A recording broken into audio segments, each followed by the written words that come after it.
Ngayon ito yung pang ilalim. Alright, 2019 na Honda CR-V, 96,000 km mileage, ano.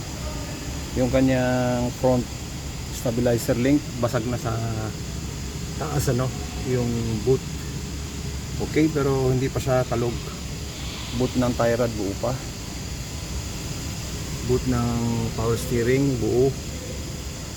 Okay, although electric yan, power steering. Okay, then yung kanyang brake pads less than 50% na, no.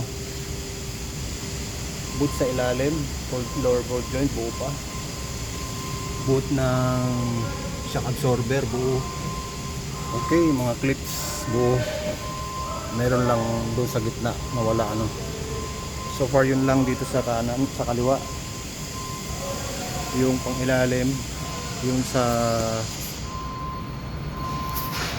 AC condenser, ano, malinis. Alright, malinis siya. Kanan, harapan, buo pa yung mga boot. Then sa baba ng stabilizer rin sira na. Okay. Alright, ito lang.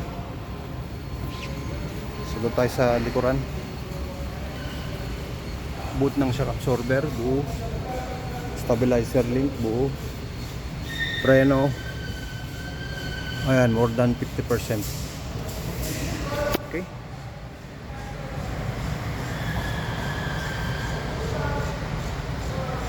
wala, 50% na.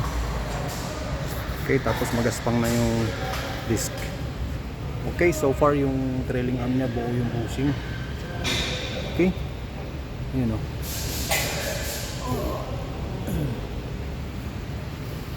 Then sa tambucho, malinis yung buga. Alright, walang leak yung rear differential, walang leak yung fuel tank.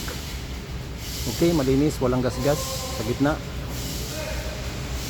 Okay, 2019 Honda CR-V, 96,000 km mileage. Itong bushing na to, compliance bushing, ano, may crack.